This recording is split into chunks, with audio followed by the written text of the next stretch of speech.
You know what old Jack Burton always says at a time like this? Come on,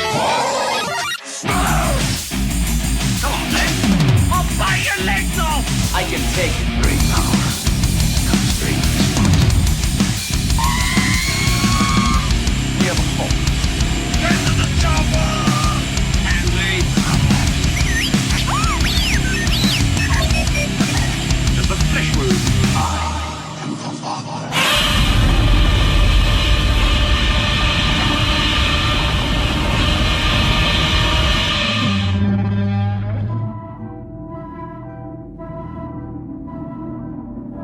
Here, in a world where the sun burns cold and the wind blows colder, a visitor has come. But not by herself. Started.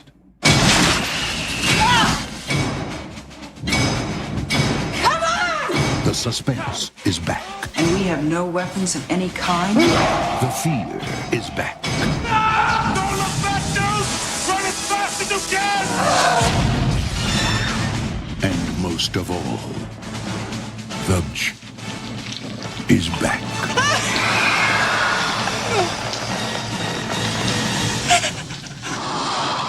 Alien 3.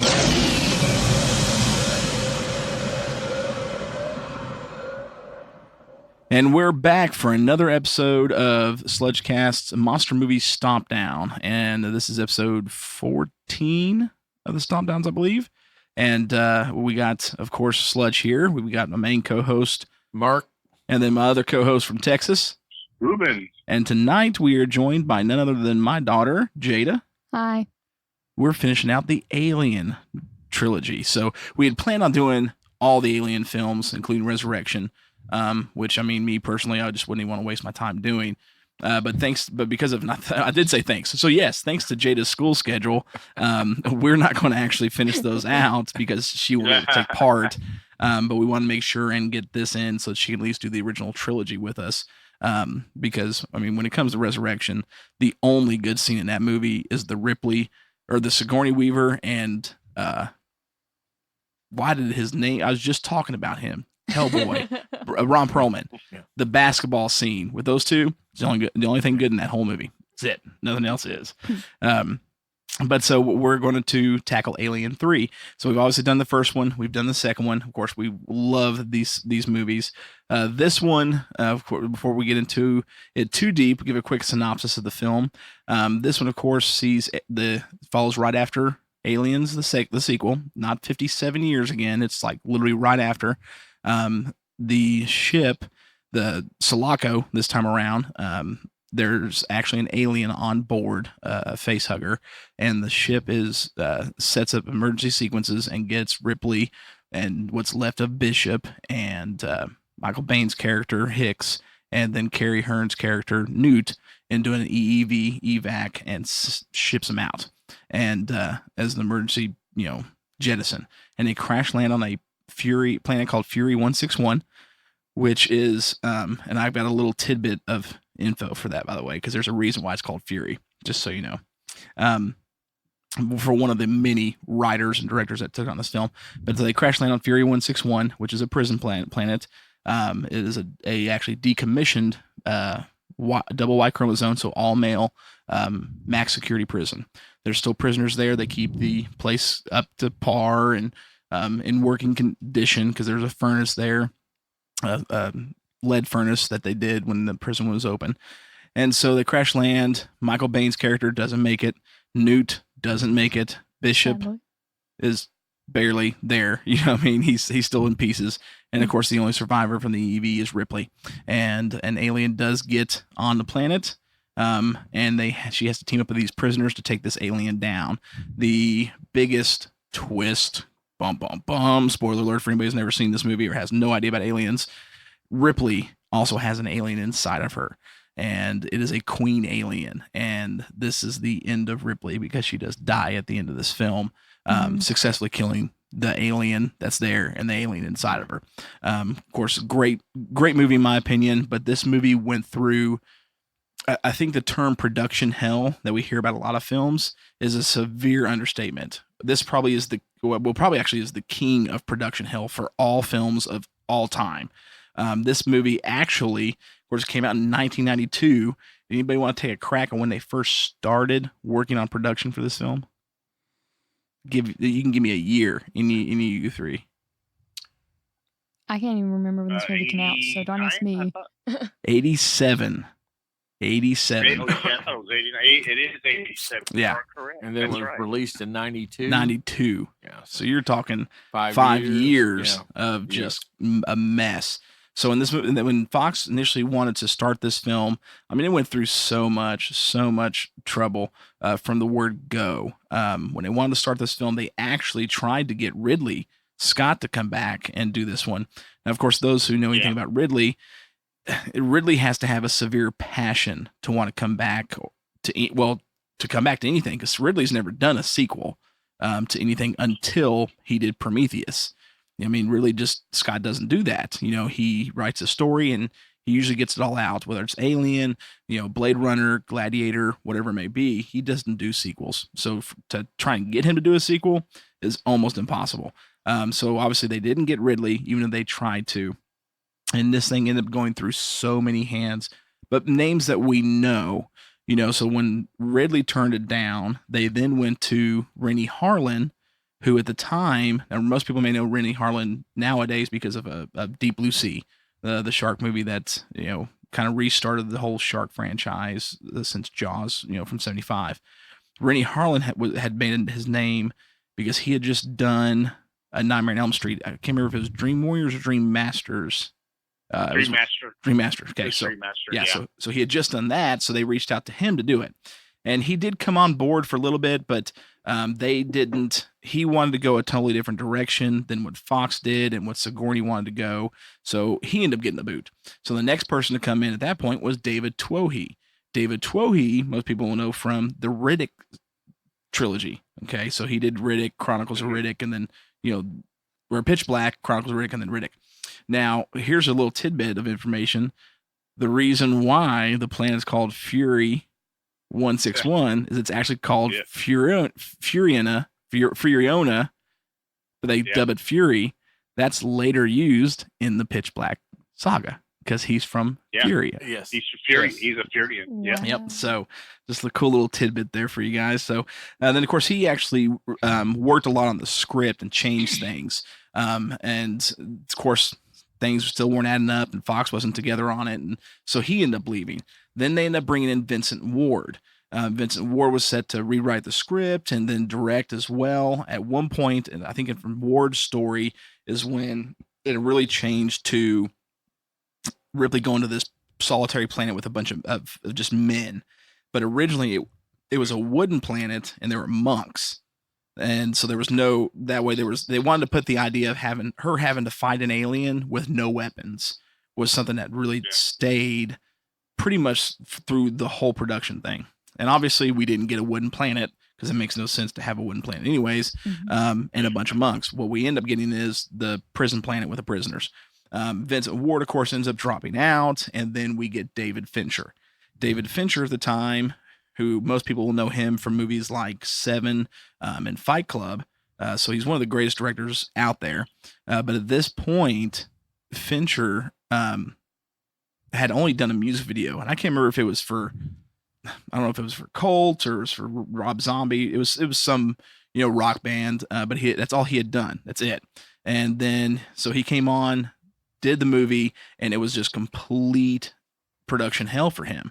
I mean, I remember seeing behind the scenes footage of him just sitting there just looking so mad and frustrated because while they were filming, they were still writing the script because they had to get filming going.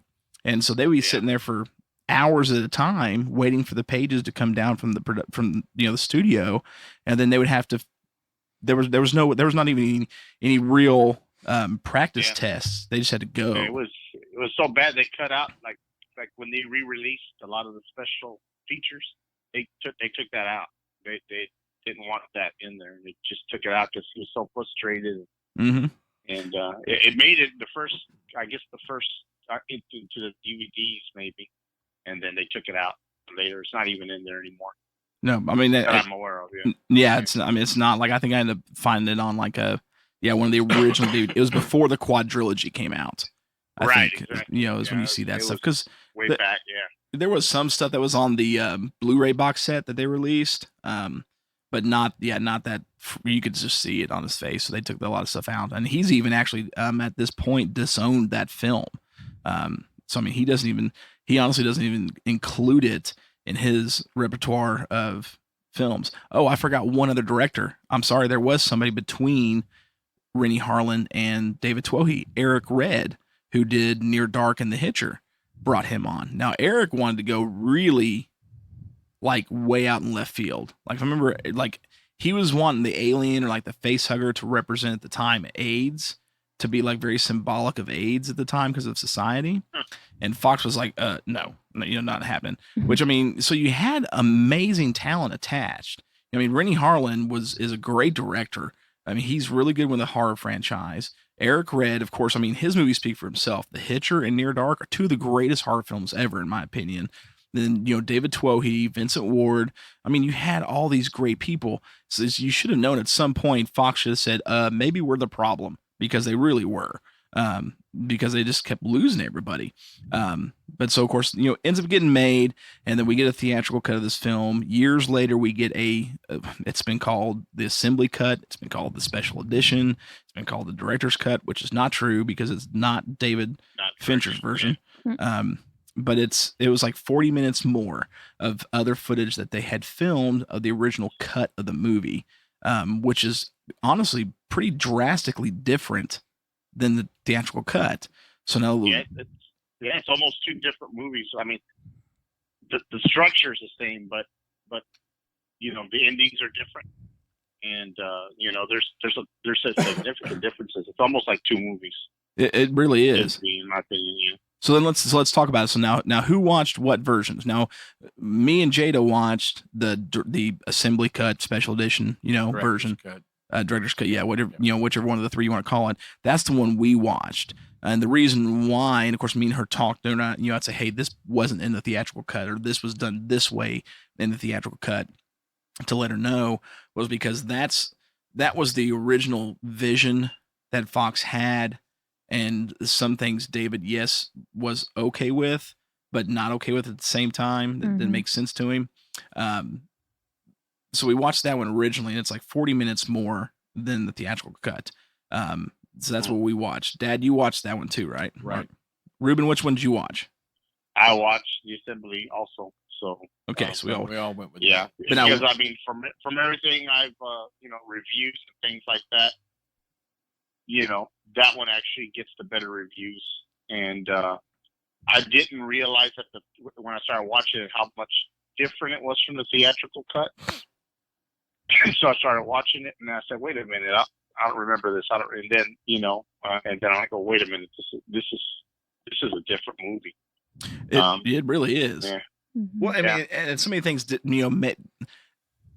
and not so much. I mean, when the theatrical version came out, which I mean, I like both versions. I mean, I honestly do. I think I probably may even, and the reason why I didn't watch the theatrical cut version is because I've seen it so many times that I could quote that film like the back of my hand. And it's been a while since I watched the assembly cut version. Was that I do like the theatrical cut probably a little bit more, but on the same token, there was so many things in the theatrical cut that didn't make sense, especially when it came to the publication of the film and the third-party materials, like when they did the action figures and collectible stuff, especially with the Alien, because the Alien was dubbed. Which also do want to mention the special effects crew switched on this one. Stan Winston's crew was no longer over this one. It was actually Alec Gillis and Tom Woodruff Jr., who of course learned under Stan. That's why they're as good as Stan, in my opinion. And this was the first full movie where Tom Woodruff donned the alien suit, and he's been the alien ever since. At this point, Alien Resurrection, the Alien vs. Predator films, it's all been Tom. So they took over, and they did a great job, minus some of the CG stuff. Was of course 92 was pretty rough. But they did get nominated for an Academy Award for it. Yes, Yeah, they for did. yes, they best did. visual effects. Yep. So Because I mean, even at the time in '92, and I guess really looking back, it's really rough to watch. But at the time, yeah, I mean, you didn't have computer graphics like that. We hadn't gotten Jurassic World yet, right. But at this point, we're still dealing with things like Tron and Mac computer graphics like Flight of the Navigator and some things like that. So we're not had anything major. And the big thing they wanted to accomplish with this was this alien was so different. It moved so much differently and so much faster that Tom could not do it in the suit. It was impossible. And they would have to go through millions of edits to try and get it to look right. So they did a lot of the scenes of the alien in CGI, and which was, pretty good, I will say. I did like it. And I think that, didn't they use the puppet? They did for the small one, for the initial birth, when it first comes out of the dog or ox, however you want to, whichever version you watch. It kind of scoots off into the other. Right. So but back to the as far as the stuff coming out from the movie, the alien was announced and labeled the bull alien for this film. One of the biggest differences in the movies is in the assembly cut, the original version, the alien comes, you never see the facehugger. You see the facehugger briefly, but the alien comes out of an ox. Right. And you don't even see any ox in the theatrical cut. It comes out of a dog. So it didn't make any sense when you see the theatrical cut because it's called the bull alien, but it comes out of a dog. Makes no sense whatsoever. So that's kind of odd. But in the theatrical cut version, for me personally, I thought the dog story went a little bit better. It was a little more emotional, you know what I mean? Because it's something like, if it comes out of an ox, who cares? We eat those things for food. Yeah. If it comes out of a dog, that's man's best friend. So to me, that was a better choice. But I didn't like the dog. I thought it was a thing knockoff. I never thought about it like that. Yeah. Yep, the Thing. Yeah, I could see I that. think, Definitely. I'm like, no. I preferred the ox because it was something more original. I will say the ox was much more brutal. Oh yeah. Yeah, It was. It was way more brutal. That's the only thing that bothered me. Dog versus ox is the dog. I'm like, oh, come on, this is, this is the thing, Right. And one other thing too, and I think, of course, this is an edit and production issue, is when you watch the assembly cut, you never see the dog. The dog's not in the film. No, the dog, it doesn't even exist in the No, but so when you go to the first prisoner that gets killed in the fan vent, he sees the alien in that little side corridor vent. He calls the dog's name, Spike. What are you doing down there, boy? And you're like, when you're watching the director's cut or the assembly cut, you're like, who is he talking to? Yeah. What's he talking about? It didn't make much sense. Or in the theatrical cut, it did, because that's the guy who was with the dog from the beginning. Yeah. Right. So there were so many issues in this film, but I mean, they, that's a big difference in it. Of course, there's a lot of the backstory of the prisoners, especially with Charles Dutton, who is absolutely phenomenal in this movie. Yeah. He plays Dylan. I agree. The dude it's almost hard watching him and Sigourney on screen together, because you don't know those two in this film. They commandeer the whole set. You know what I mean? Like, when you've got those actors that when they're on screen, you can't watch anybody else because they steal the show completely. Yeah, everybody becomes background. Oh yeah, and when you'd see those two together, it was really hard because they both were like that. They both completely stole the scene, so it was really hard. But it was amazing at the same time. So let's there was, of course, so that was different. There was a lot more backstory in the assembly cut, less in the theatrical cut. Then one of the other big changes, noticeably, of course, was the end when Ripley dies. Well, I'm sorry, before that, in the assembly cut, they actually capture the alien and imprison it in a room, and they're good to go. But then Golick, one of the prisoners who escapes the alien earlier in the film, excuse me, I had a hiccup. He is already crazy anyways, and he thinks it's like some dragon god. So he goes and breaks it out and is like, "Tell me what to do next." Like, he really loses his mind. Of course, then the alien just annihilates him, and it escapes again. That whole part was taken out in the theatrical cut. Then, of course, the last major deal was the end when Ripley dies. She falls into the furnace. sacrificing or killing herself. And in the assembly cut, she just falls and then it's over.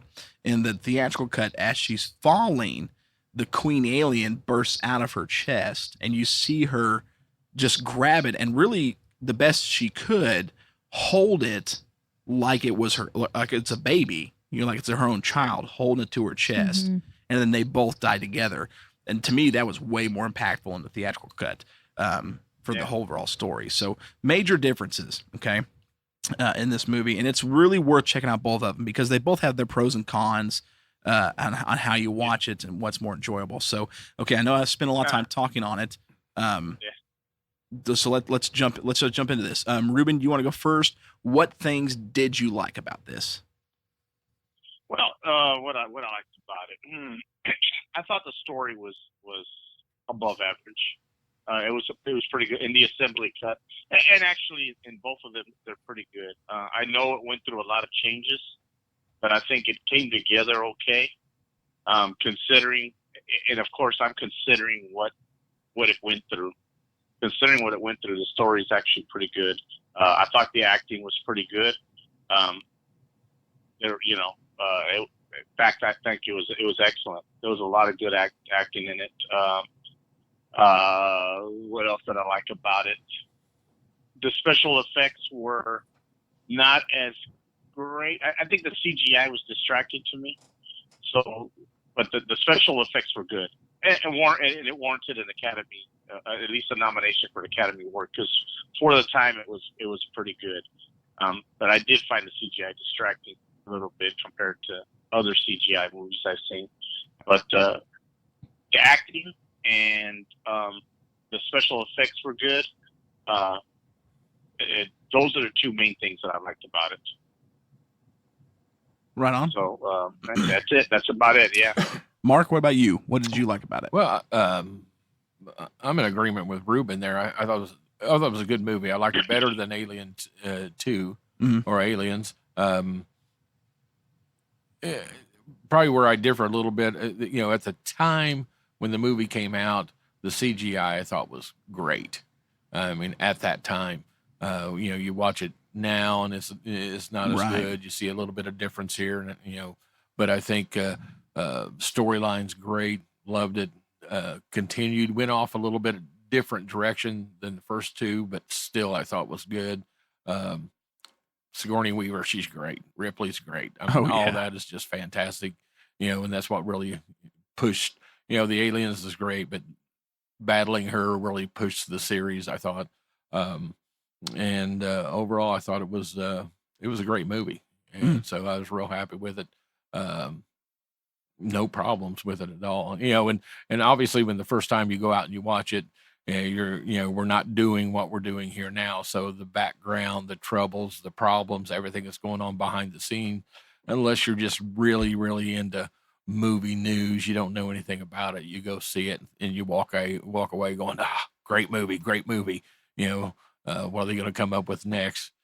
Little do we know the disappointment is coming. But at the time when you walk out after seeing it, you've got a big thumbs up, and it's really good. So I think everything, the good parts, great. Reagan, what about you? What did you like about it? Well, I think the CGI was pretty okay, but the acting was good. Ripley was obviously the best. Other than that, I think I really liked the movie. Nothing really else I would have to say about it that I really like. So, and of course, I'll give them my likes, but before we get into dislikes too, where would you rank this? Of the three, is this your least favorite of the three? Yeah. Yes, okay. It is. My least Ruben, favorite same way. So is you and the- Ruben both, least favorite. Still a great movie, but I can see that. So, okay, so things that I liked, and it's very difficult for me to go through this. So, because when this movie came out, as a kid, I was 7 when this came out. At the time, within the 2 years prior to this film, I had seen, when it came out, I think I just turned 8. So anyways, I had seen Alien and then Aliens. So I was pumped when I was watching this preview on TV for it. Talked my grandmother into take me to see it. We made it like 20 minutes because my grandma was like, there's so much language, no. And just, took me out. So I ended up having to wait until it came out on VHS, and me and Mark went and rented it from Blockbuster. And I remember Blockbuster, but for me, I vividly remember walking in the store, going to the new release aisle and seeing the complete black VHS case with a little square picture of her in the center, just looking bald and just bad. You know what I mean? I was like, oh, I vividly remember that. He was pumped. Oh, dude. So I was so stoked. So for me as a kid, I grew really attached to Sigourney's character, to Ripley. And of course, I fell in love with Sigourney Weaver. I mean, from this to Ghostbusters to Gorillas in the Mist, like Sigourney was just every bit as good as Mary Tyler Moore in my book, as far as having a Hollywood crush. So I really fell in love with Ripley. So for this movie, as a kid, and even to this day, this movie is my favorite by far because it's much more emotional for me, because I really attached to characters, and her death in this movie, I loved it, but at the same time I hated it because it's the death of Ripley, and it really rocked me to the core as a kid seeing Ripley die. You know what I mean? Because I'd literally just followed her and become attached to her and watched her go from being a survivor in one of the worst situations possible in the first movie to stepping up and becoming just this awesome heroine in the second one. And she's done nothing. My favorite line in the movie is when she's in the basement after she realizes that this thing won't kill her because it knows the queen's in her. And she's in the basement trying to look for it. And she's got that pole and she thinks she sees it. And she says, "You've been in my life so long, I don't know anything else." To me, that line just resonated because I'm like, yeah, I mean, like everything's been taken away because of these creatures. So the storyline and just Ellen herself, the script, even though it was a complete mess, I think they came out on top with a great film. The cast was absolutely through the roof. Not just Sigourney and Charles S. Dutton, because they're phenomenal. But then this introduced me to Charles Dance, and Charles Dance is one of my favorite characters. We loved him in Godzilla King of the Monsters. A little bit of he's in there, as Alan Jonah. And he was great in Dracula Untold as the Master Vampire. Charles Dance is one of those dudes. He's got that voice where it's like he could talk another language and I wouldn't care. I would still listen to him. He's just got that charisma about him. And so I loved him. The relationship to him and Sigourney developed really quickly, and they did so well on screen that when he dies, I'm like, man, that sucks. I was really hoping he was going to make it. Everybody, all these prisoners, even the actors that aren't big actors, they did phenomenal in this movie, and you really like them all that come to. It's so good and relate. They just did such a great job. I loved it. I loved that they had no real weapons. They had, at one point they run through one corridor there at the end, and the one prisoner, Gawley, he's got scissors because that's all they got. There's no machine guns. There's a couple fire axes. There's no ways to make flamethrowers. They're having to fight this thing bare knuckles. And even when Charles Dutton's character, Dylan, there at the end, they get this thing in the lead works, and he's just like, come on. It's bare knuckle fight with that alien. And so it's so good. So, I loved it. I love the design of the alien. There's very little, the only thing, and we'll go right into what we didn't like this, we'll transition here, that I didn't like about the movie was the editing. There's things I liked about the assembly cut more than the theatrical cut, but if I have to lean one way, I actually probably would lean towards the theatrical cut, mainly because of Ripley's death at the end was much more emotional, because in the assembly cut, the queen doesn't bust out of her chest. She just falls in the furnace and dies. In the theatrical cut, they added the queen bursting out of her chest, and then she grabs hold of it and holds it like a child, like it's her baby. She even makes a mention early in the movie of being this thing's mother. So to me, it was much more emotional. But the problem I had with the theatrical cut, my biggest complaint about this movie, either version, is the actual editing of the film was insanely choppy, especially with the theatrical cut, because there was so much cut out that was in the assembly cut. So I had a major issue with that. Because I watch movies, I pay attention to everything. The editing was probably one of the worst edited films I'd seen for Hollywood. You've seen, I mean, I've seen worse at like Roger Corman's B flicks, but that's expected in that or a trauma film. But for Hollywood, for Fox, definitely the worst edited film I've ever seen. But other than that, that's and the CGI was great at the time, but doesn't hold to date. That's really my only complaints about the movie. Did you mention money wise? What did that bring in? Was it? It actually didn't do very well. I think it had $100 million budget. I'll look real quick here. Let's see, because it did not do really good. Because it was considered a flop. Yeah, so it had $100 million budget, and in the North America, the total was $55.4 million that it brought in. So that was a major flop. It grossed $104 million internationally.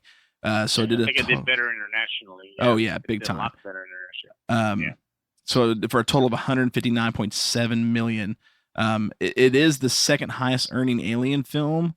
But that's with not including inflation, just because of what the first one did. So it was considered a pretty big flop of a film. But I think it went on for this movie to really find, especially when it came to home video, like some movies do, really found its audience at that point, I think. So, but so anyway, so editing was a big problem that I had on this film. Probably the biggest problem I had on this film would be my real main negative. Mark, what about you? Well, I think, like I was talking about it, when you first see it, when it first came out, you don't know the background behind it, what's going on. Great movie. Watching it through the years, going through and all the problems they had just to try to get the movie made and out and a product that was worth Hollywood putting out puts a damper on it. People not going out to see it, not making the money. Those things behind the scenes was the negative part. The movie itself, I loved it, and so as I look at it as the negative is all the behind the scenes problems, all the behind, because I thought everything else looked great. Like when I got done, I was pumped. Yeah. Ruben, what about you? The negatives. Well, I'm going to break rank, and I did not like the design of the alien on this one. It's going to sound weird, but I didn't find it as intimidating as the first two incarnations of the alien.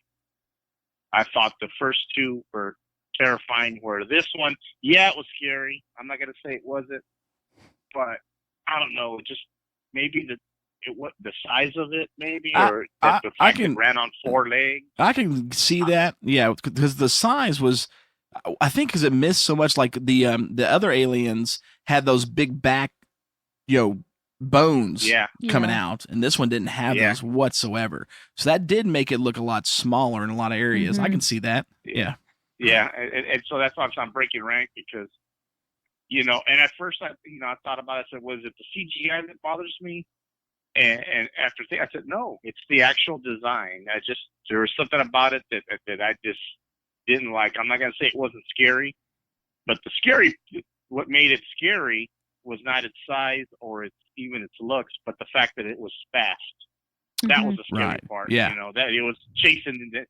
So to me, that I didn't like the design of the. As far as the story, if you subtract that behind the scenes stuff and just look at the story for what it is, like you were saying, the editing was a problem, but I could see past. I've seen enough B movies that it doesn't bother me enough for me to say it's a negative, because I've seen enough. I've seen worse. I've seen plenty worse. Judging it on that, I'm not gonna I'm not gonna penalize it because it was made by Fox.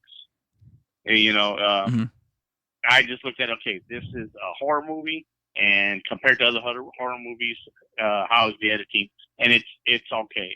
It's not great. It's not the best, but I've seen a lot worse. So the only negative I have really about the movie is the CGI, which I didn't like. Truthfully, I didn't like, and the design of the creature. The CGI, truly, I mean, when you see it running, I know it was 1992, but But heck, I wish they would have found a way around that. I don't know, and I don't know if there was at the time a way around it, but hell, George Lucas found a way around it. I mean, his CGI was good. I was thinking Star Wars in my head. Yeah, I was Star thinking Star Wars. Wars in my head Yeah. when he was going there. Yeah, I mean, I've seen Star Wars, and sure, it had some problems in the 70s, but, by the time you got to Return of the Jedi, it was a lot better, and it was not on par with that. Now, I know that's probably an unfair bar I'm setting there for that, but that's just, I thought the CGI was not that great, and I didn't like the features design. That's it. That's the only two things I did not like. All right, so now I got to ask real quick before we get to Jada's dislikes, because I want to know now. Because to me, and I'm not going to disagree with this, as far as it's your own opinion as far as the design of the alien. The facial expressions on the alien, like when it would snarl, man, to me, and I wonder what you think about it. It was so much more expressive this time around than anything previously. I think at the time, like when Gallic and those other two prisoners are walking down, lighting the candles, checking out the other parts of the, checking out all the rest of the facility, and it gets the one guy, but then the black prisoner and Gallic take off. And and the alien gets him from above the ceiling. And when Gallic looks up and the alien bites the one prisoner and shoots that blood all over Gallic, when Gallic looks up, that alien looks at him, and that's, to me, was so memorable. And you just see those lips curl. And that was the only time in an alien film where I ever thought, like, it literally is speaking to him, saying, I'm going to eat you, and it is not going to be pretty. You know what I mean? Like, so do you know what I mean? You know what I'm talking about? Oh yeah. How'd you feel about that? Because I'll give you, definitely the rest of it. I mean, 100%. I mean, everyone's got their preferences. Well, but what do you think about that? Because to me, I thought that stood out a lot. Well, how much of that was puppeteer versus CGI? Well, two scenes. We're talking two scenes of the expressions over, the 40 scenes with the aliens. So that's true. Exactly. I would say you're right about the expression and everything. I thought you're right. That part of the design was done right. That's why I guess I didn't come across the overall design of it. I mean, it was still, it was still an alien. It was still scary. But it just, I don't know. It lacked. Part, it just lacked something for me. But you're right. I had forgotten about that. But I also assumed that was more puppeteer than it was CGI. Oh yeah, that was Tom all the way. Yeah, Tom and Sue. And those parts that I see there, those are great. I like that. But of course, the overall design, I still didn't care for it. But I wish they would have found a way to make it work where they didn't have to use that CGI, because I thought that ruined the whole. Yeah, I'm with you on that though. I mean, I'll always go practical over CG any day. Don't you think they showed more of the whole creature in this movie than they did, say, the first two movies? The first movie I felt almost claustrophobic. Yeah, you didn't see the whole thing. I mean, you're in the ship and it's real tight. You didn't get the full look of the creature. And so I thought, in the third one, that was good. That you were seeing. That's a good point. Yeah, you got to see the whole thing. Yeah. And see him running. See that a lot of that, and that's where I liked it. Yeah. And I liked the design of that creature. And you know what? And I would have liked that if it would have been CGI. Right. Yeah. I think one of the problems too, when it comes to the CGI versus the Tom, was one is Tom. To me, Tom is such a phenomenal. He's arguably, in my opinion, Jada might disagree with me with this when it comes to Kevin Peter Hall, who played the Predator, and Harry Henderson's. But Tom, to me, is the most expressive, greatest suit actor the world's ever seen, because he plays characters like the alien. He played Pumpkinhead. You know what I mean? He played those the big monkey thing in an Evolution. He has a way of delivering. She's shaking her head. You still go with Kevin Peter Hall, wouldn't you? Yeah. Kevin Peter Hall, hands down, rest in peace and God bless his soul, passed away many, many years ago, is really why Jada got into special effects films. Oh, yeah. But to me, Tom has a way of delivering an expression and an emotion and character to these characters that no one else could. I mean, you look at Pumpkinhead. I mean, the way he moved. I mean, he's so specific. And so the scenes where you have Tom in this movie are so outstandingly amazing. Case in point, the scene when he looks down at Golic, or the scene where at first when he goes to Ripley in the medic room or whatever, it's CG. But then like when he gets up close, it's Tom and Sigourney. And dude, that scene just, I mean, it's giving me goosebumps right now. Like Tom delivered so well that he really overshadowed and made the CGI look even worse. I think It kind of hurts the CGI. it did. Yeah. You know, that's see that. another good point too. The CGI doesn't. He made the CGI look bad. You know, you're right. I never thought about it that way, but because I couldn't pinpoint why it bothered me so much.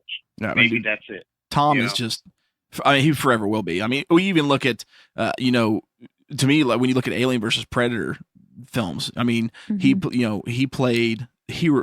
Actually, ironically, even though the aliens were the bad guys, the main alien in Alien vs. Predator, the one that ended up getting all the scars from the netting on his head, was dubbed hero on the film, on the set. He played Hero, and he was freaking phenomenal.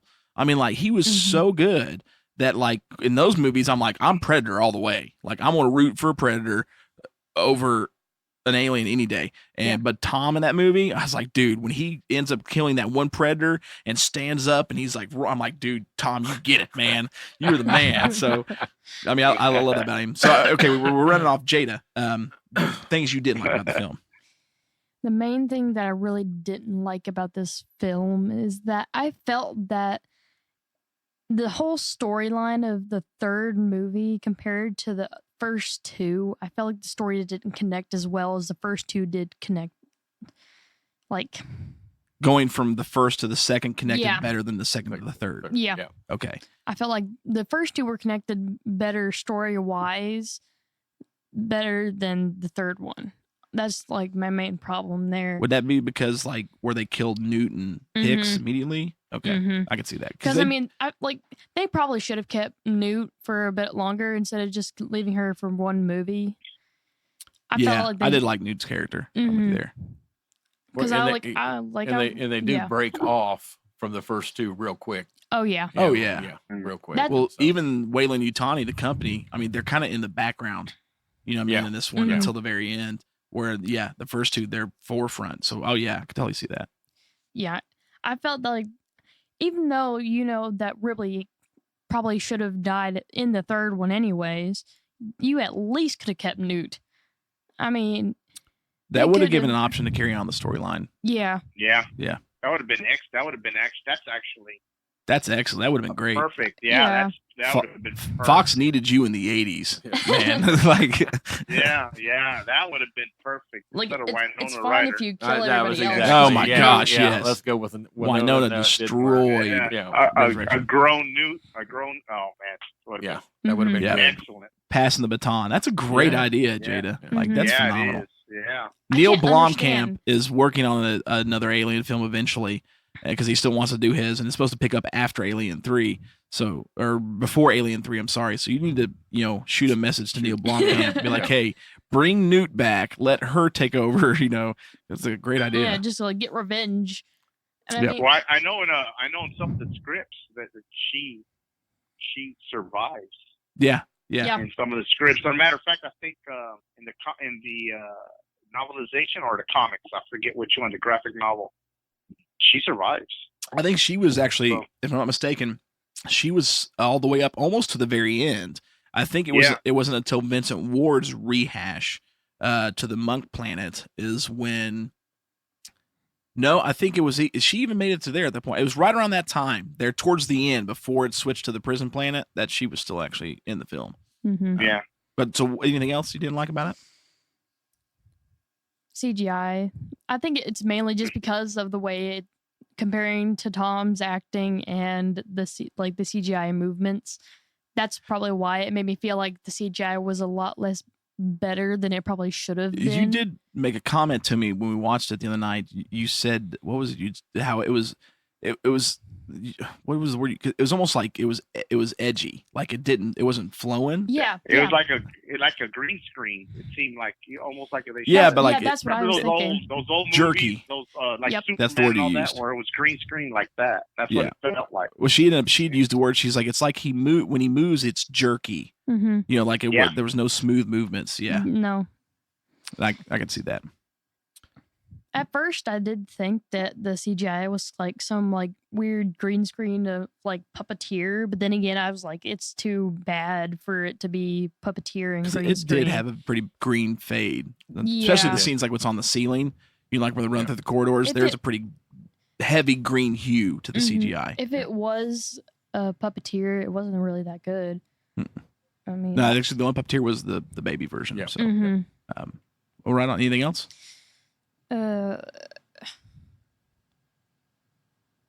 No, the just where it didn't connect to the first two was my main problem. That was it. No. Really. That's a good point. I would have never I thought about that. Mhm. So that's why I'm glad you're on this set. So, Yeah. which is really cool. So, all right. I mean, yeah, still definitely not as bad as Alien Resurrection. I mean, Aliens, so I think we can all unanimously say kind of is the best, but we all have our favorites. This is definitely my favorite, but I think everybody can agree. Even Jada, not seen it, could confidently say that this is better than Resurrection. I don't know what they did wrong. Oh, you there. haven't She hasn't seen that waded one yet. through that yet, have No. you? Oh, Mm-mm. well. I mean, you're not hurting yourself Yeah. not watching that one. Maybe it's a good thing school is done. Trust me. Yeah. 'Cause this- I mean, if it's already bad in the third one, I'm thinking it's probably bad in the fourth one. the fourth one was It so bad. dives off a cliff in the Yeah, Resurrection. no, it was rough. So, any other comments that we want to make about this one before we give the rating? Nope, I'm good. Ruben, No, just I know I said some negative. It's a good movie. It's actually a good movie. I mean, it has its faults, but let's just put it. It's like me and my Godzilla and Monster Zero. It's my favorite. It's not the best, but it's good. And I think our listeners will feel the same way. If they watch it, they may or may not, compared to the other Alien films, it may be their favorite. Yeah. It's good enough that I would not be surprised if somebody said, "Hey, that's my favorite." So it's good enough for that. I think Roger Ebert said it best I remember when he reviewed the film. Actually, no, I think it wasn't when he reviewed this film. It was when he reviewed Fight Club, if I'm not mistaken. He ended up going back and talking about Alien 3 because of Fincher, and he said Alien 3 is the I'm not quoting verbatim, but this is pretty much what he said. Alien 3 is the best bad film of all time. Is what is what he said. So I think it's for all the negatives that there might be, it's still a great film. I enjoyed it. Yeah. Oh yeah. Yeah. I would recommend it if somebody says, "Hey, is it worth watching?" I would say yes. Oh yeah, definitely. Yeah. They say Alien yeah. Resurrection, no, not at all. Skip that garbage. Unless you want to get out of the aliens. That's the one thing. fandom, Like then- I feel like when they release all the new versions of like they do the quadrilogy, then they do the Blu-ray set. I feel like they had to put Resurrection in there just to make their money back from that film. Still to this day, because it was horrible. So okay, what was our final rating on this one? It was a 3.5. 3.5 out of 5 stomps on this one. I think that's accurate. I think it's pretty accurate. You know what I mean? For the four of us. So it's Two pretty fours good. and 2 3s. 2 4s and 2 3s. So, but awesome. Well, and it's getting tougher now to rate some of these films because we gave stomps to other movies and you have to be fair to them. And I go, wait a minute now, where does this rank among those other ones? So, right. And, I think it's a fair rating because, I'm like, man, I got to start remembering how many stomps I gave these other movies. You go back and check them before. This one more, yeah. Yeah. Well, I think it's different too because we look at the Godzilla films that we do, and obviously we're going to look at those in a completely different light than the Alien trilogy. Right. Exactly. Yeah. That stomp is a whole lot different than the stomp we do for aliens. Yeah. I mean, if we go through, let's and even the different films, let's say we go and review 1985's Creature, which was a complete B movie ripoff of Alien. That's I might give that one a 4 or a 3.5 only because the campiness in that movie is absolutely amazing and I love it. So yeah. Well, you see, but that's the thing about I'm the same way. Sometimes the corniest movies are. The campier the better. Sometimes for me. Oh yeah, dude. Bad how they Milo. do it. Bad Milo might be the Yeah. campiest film in the last decade. And I mean, nothing gets campier than a little monster comes out your butt, you know? And I would totally give that movie a 5 out of 5. Like, Yeah. but Yeah, it is one of the movies that I find I actually can't even watch it anymore. But when I was younger, it's called It's Alive. Did you guys ever see oh, that movie? dude, Man, I went to the outside drive-in to see It's I Alive. love that Loved it. movie, man. Loved it. That one, man, I'm like, man, this movie, but it's so bad that it's good. You know? Larry It's like- Cohen did that one, and dude, Larry had Yeah. a way of just taking the most ridiculous and bad film. Because no, I can't think of any of Larry's films. I mean, the next one comes to mind is Q, the Winged Serpent, Quetzalcoatl with David Carradine. Yeah. That's Yeah. such a bad yeah. movie, but it's so good because Yeah. he's got just this floss to him or something, and he makes it great to me. I went to the outside Yeah. drive-in. It's saw but if It's somebody Alive. tells me, anybody else, It's Alive would be, that's a terrible movie. Yeah. But hey, Good enough for a you remake. know, I saw yeah, it. I saw mean, It's if I wanted to Alive. recommend it, I wouldn't. I'd say, hey, it's an acquired taste, but it's a good. I love it. Yeah. You know. And with the Hills Have Eyes, the original first one. Oh, did you? Yeah. You saw this back to it back? was the major B movie night that night. Oh, wow. Outside, we paid money to get in, Dude, enjoyed that's- it, loved it. That'd be loved awesome, dude. I mean, yeah. Hills Have Eyes. The dog Thor. Was Yeah. that the dog? Oh, yeah. Oh, dude, Yeah. like Yeah. that dog, that German Shepherd in that movie is it. Oh yeah. the man. It's alive, dude. Yeah, I mean, yeah, that's a great B flick. I mean, if you, Oh, it you know, is. Yeah. if Oh, you yeah, want it to is. scare your daughter off from having a child, There sling you them in a just a black room and put that movie on because they'd be like, nope, never getting pregnant, ain't happening. Yeah. Not happening. Yeah. I mean, it's just one of those films, it's a cult classic. Of Oh, it course, is. But I mean, it ended up getting a but- remake. Did Oh, you yeah. guys, did you guys ever Yeah. watch the remake? Oh yeah. The remake, I thought no, was. I never saw that. Oh man, Oh, the yeah. remake was great. Yeah. Really? Yeah, it didn't Really? have I've the never seen charm that I mean, of course, again, it's Larry Cohen, but it didn't have the charm that his film did. But it was a great. I mean, it's on its own level, man, dude. It was really good, really good. And I didn't even know they remade it. You know? Yeah, So, definitely. I was on And- board with It's Alive, and I was even on board with It's Alive 2.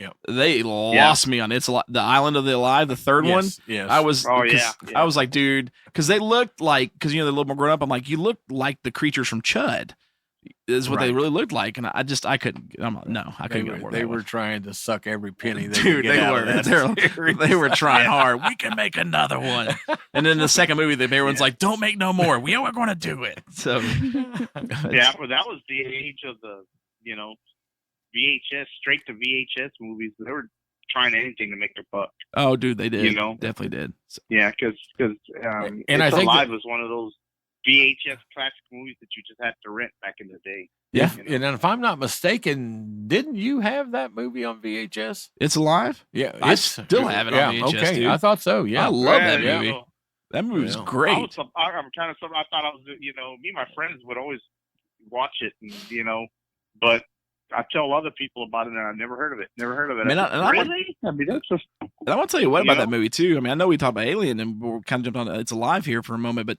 the ending to that movie too, still to me, the message that Larry tried to get across, and unless you really pay attention to Larry's films, you're not going to catch it.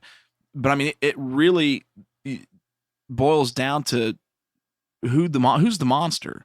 Because the dad has to Yeah. go hunting this thing down in the sewers, and that's his child. Yeah. It's mutated. Yeah, it's killed like 30 people, including Yeah. mom. But it's at what point, I mean, and he literally gets the baby. It's like he has to kill it, but he doesn't want to kill it, and he decides not. I mean, who's the monster? Where's Yeah. it go? You know what I mean? Yeah. So I love that. Yeah. To me, that still sits to me to this day. The monster, but it's still his kid. Yeah, like I mean. It's his kid. Because to me, I'm like, Yeah. and this is really going way out in philosophical realm there, but I'm like, what if your son was Jeffrey Dahmer? You know what I mean? Yeah, Like, yeah. man, to me, that's that type of message that Larry was trying to get Right. across. How do you handle that? What if your child is a monster? And Metaphor. what do you do? Yeah, Yeah, what do you do? How do you handle that when you come situation? face to face with that decision. Yeah, Makes exactly. it rough. Yeah. Oh yeah. So hey, there's the class of Larry Cohen inside that Yeah. cheesy B film. That's just how he was with all of his movies, man. I missed the movies he made. It was super great. So, all right. Well, if we got nothing else on Alien 3, there is something I do want to bring up because this happened today.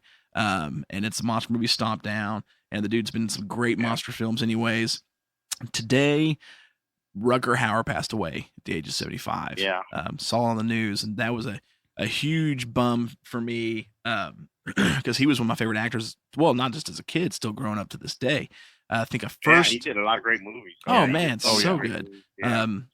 I want to say probably my first viewing of him, or my first seeing him, had to have been Blade Runner. I would think. You know, the Roy Batty character, the replicant, because of Mark. Big fan of that movie. And that went on to just, I mean, I fell in love with him as an actor. So he's got a charisma about him that he just captures the show when he's on scene. I love him as an actor too. From that to, I mean, of course, everyone's going to remember him as John Ryder in The Hitcher. Like anyone who grew up watching 80s horror films will never forget that film. I mean, even the remake just couldn't compare. Then him as Harley Stone in Split Second, which is probably my favorite movie of his. Oh yeah, I absolutely loved it. I mean, the dude, played Lothos on Buffy the Vampire Slayer. He was, in Batman Begins, and he was in Nighthawk and Lady Hawk, and just a great actor. He had 172 credits to his name. Dead or Alive with Gene Simmons. The shotgun. What was the Hobo with a Shotgun, man? Yes. Dude, liked him in that too. Have you ever seen that, Ruben? No, I haven't. Oh, gotta dude, see it. Gotta see it. Yeah, dude. That is that's one of those movies that, I mean, it's ultra violent. Yeah. Like Takashi Miike level of violence in the film. Wow. But it's unbelievable. Yeah. Unbelievable movie. I mean, that scene where he's in the hospital at one point, in the city he's in, they're metaphorically talking about Detroit, is just overrun with crime. I mean, on a 1/1,000,000th degree, and he's just a hobo. And so he sells his lawnmower to get a shotgun, because that's how he makes money, is just with the lawnmower, to try and clean up the streets because nobody's doing anything about it. And there's a scene where he's in the hospital and he's looking through a nursery window and there's all these babies. And he's just like going on. It's like, well, maybe you'll grow up to be a lawyer or a doctor, or maybe you'll grow up to be somebody sticking a needle in their arm in the streets. He's like, or maybe you'll just be like me, a hobo with a shotgun. And I was just like, dude, like that whole speech, I was like, was that one take? Was that Bryan Cranston and Godzilla? Just one take scene? Because it's phenomenal, dude. Crazy good movie. Oh, and Dead or Alive also. He brought that up. I forgot about that movie. Dead or Alive, dude. That is really good. What what was that one movie? Was it Crossworlds that he was in? That's one sci-fi movie. I'm trying to remember what it was. Yeah, I can't. There was another one, something like that. Something Worlds. It was really good. I'm trying to remember what it is now. So, anyways, so I mean, we definitely want to take a minute to say, man, rest in peace. Thank you, Rutger Hauer, for the career and the characters you gave us. Jada may not be able to, but I know the three of us can. Let's go with what your favorite Rutger Hauer film is. Split Second. Split Second all the way. Loved it. Ruben, what about you? With a close Blade Runner. Because of Gene Simmons. Good man. It's such. There's so many good roles this dude's played. I mean, you put me on the spot. I'm like, ooh, well, let me think about it, and then that's what came to mind. Man, the one with Gene Simmons, right? Wanted Dead or Alive, I believe it was called. Yeah, Wanted Dead or Alive. Yeah. Which kind of hard for Gene Simmons, because I mean, Gene Simmons is not a good actor, and he's up on the screen with a great actor, But still, that was a really good movie though. Man, today, I mean, I think on social media, I probably saw more pictures of him as Roy Batty from Blade Runner with the quote, it's all tears and rain, which I was telling Mark. But also, like that Nighthawk was memorable for me. Oh, dude, it was. That was really good. That was his first big movie, actually, was Nighthawk. Yeah, I would say. I mean, because he went from that to Blade Runner. When I think about him, believe it or not, when I think about him, The Dead or Alive comes first. Yeah, I'm a big Kiss fan, so that came to mind first. But Nighthawks, I remember him in Nighthawks, and that was such a good movie, very good movie. But I was telling Dad, well, because he went from Nighthawk, because he'd done a few TV things, but Nighthawk was his first big movie breakout role, and then he went from that straight to Blade Runner. And I was telling Dad earlier, I mean, because we know Blade Runner, you got Harrison Ford, the movie's a Ridley Scott film. Rutger was not a big known actor at the time, completely stole Ridley's heart for the character of Roy Batty in this, and that whole Tears in the Rain speech that he gives, that he rewrote that. That was him. Did you know that? Really? Wow. Yeah. So I mean, I did not know. Yeah. and to me, that's a huge accomplishment. I mean, I'm a no-name actor, just really starting out. I've got like one thing underneath my belt. I'm going to be in a Ridley Scott film with Harrison Ford, and I'm going to be able to rewrite. I mean, that's a testament to me, and that's is one of the most quoted things I've seen today. Especially, I mean, everywhere I looked, it's all Tears in the Rain. It's all Tears. I even put it up on my Facebook. Yeah. But for me, I loved Blade Runner. Because that's that was the introduction film, but I'm with Mark. Split Second, dude. I mean, Split Second. Him as Harley Stone. Of course, he's got Kim Cattrall in it. That movie was great. I mean, Rutger Hauer versus the Devil doesn't get any better. Does not get any better. Yeah. So, and that was actually made for TV. That's an HBO movie, so I mean, semi-made for TV. Their budgets were a little higher than like ABC's movies.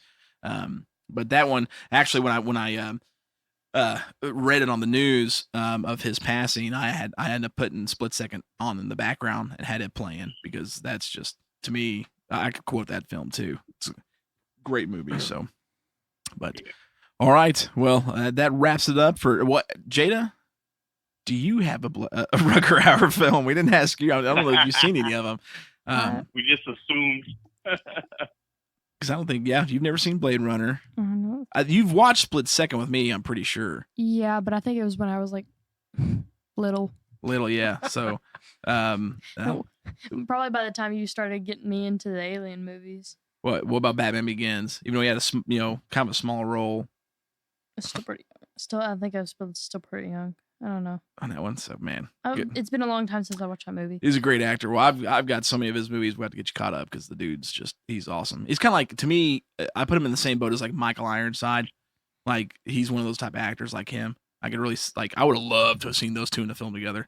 Like that probably would have been the greatest film of all time. Michael Ironside and Rutger Hauer. I mean, 5 minutes it would have been just perfect with those two. So, but all right, so that wraps it up for this episode. Now, we finished out the Alien trilogy, and of course next month we're back. We joked about it on the last monster movie Stompdown for Godzilla. The next Godzilla movie is up, starting not the downfall, but the decline of the Godzilla films with Son of Godzilla. Right, guys? Is that what's next? Yeah. Yes. Yeah. That is, Son of Godzilla, that is it. Okay. Which, I mean, still fun movie, but introduces probably one of the most hated Godzilla characters in history. It's either a love or hate relationship with the son of Godzilla. So, so join us again next month, and we'll talk. Oh yeah, actually, real quick, Mark pulled up on his phone. I totally forgot. Have you seen Samson, Ruben? No, I have not. Did you know what I'm talking about? That newer movie that came out last year about Samson from the Bible? No, I have not seen it. Okay, first off, phenomenal movie. When he goes up against when he kills the 1,000 soldiers with the jawbone of the donkey, that's probably one of the best action sequences I've seen in any film. Like, really? Dude, Wow, it's insane. But Rutger Hauer was actually in that too. He played Samson's father. Really? Yeah, he was Samson's father in that movie. Billy Zane's in that movie too. Yep, Billy Zane's in it too. Yeah.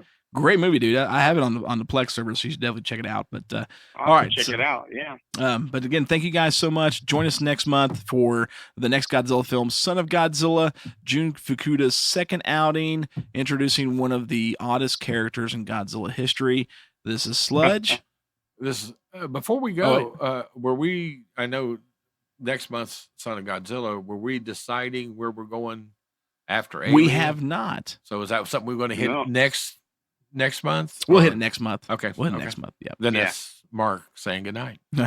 And our buddy from Corpus Christi, Texas. I've been in cool Corpus Christi, Texas, where it's 75 degrees, so it's nice for July. Going to be 57 in Tennessee tonight. Woo. And then, of course, my daughter, Jada. We all tell you, have a good night.